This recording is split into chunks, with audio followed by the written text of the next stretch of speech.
Well, Oscar and Giller-nominated writer Emma Donoghue is back with her latest novel, The Paris Express, and there's plenty of buzz for the book that is based on the Montparnasse train derailment in 1895. We'd like to welcome Emma Donoghue to CP24 Breakfast. Emma, good morning. Great to see you.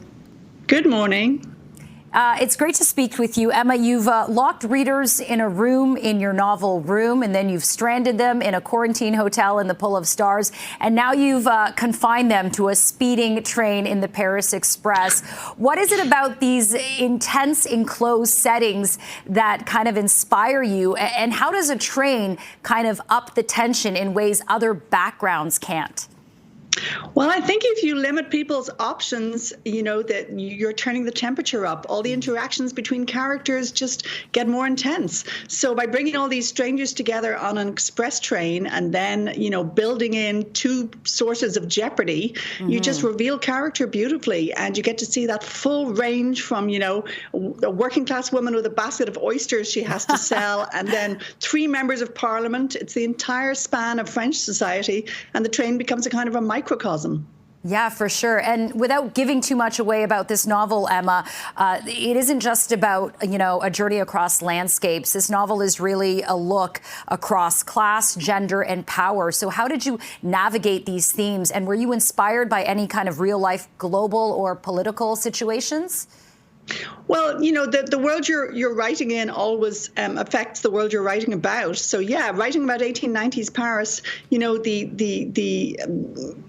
the political radicals of the time were pushed to really extreme lengths because they felt society was so unjust. So I'm looking at that full range from the highly entitled passenger who asks for the train to be stopped so he can attach his private carriage, right through to those who just see no way forward except by committing some terrible act. So I found that the issues of today, quarrels over, say, new technologies like AI, those same discussions about do we always embrace the newest, the fastest, the biggest, or do we stop and ask questions about tech?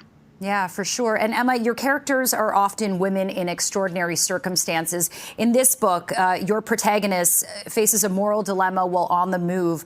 Was there anything that she learned about herself that perhaps you didn't expect when you first started writing her?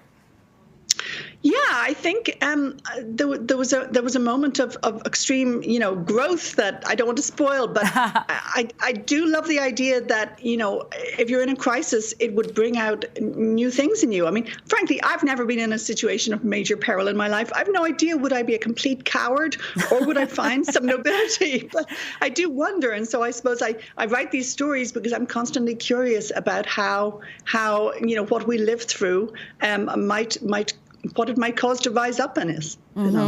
For sure. And Emma, The Paris Express, your novels have been adapted into movies. I watched Room, which was amazing, with Brie Larson and Jacob Tremblay, and also The Wonder with Florence Pugh. So if The Paris Express was made into a movie, who would you want to star or step into the lead role, and why?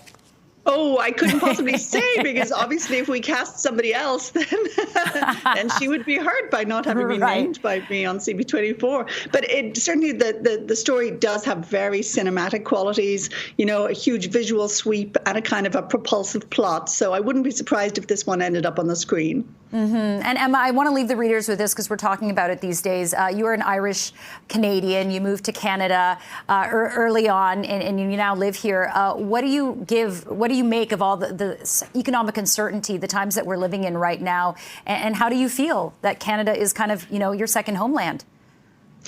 I've never felt so Canadian. It's funny that for a lot of us, our patriotism has really flamed up recently. And I've been touring the States, and everywhere I went, readers would come up to me and lower their voices and say, "We're so sorry, we like Canada." These are bizarre times to be a Canadian abroad. Yeah.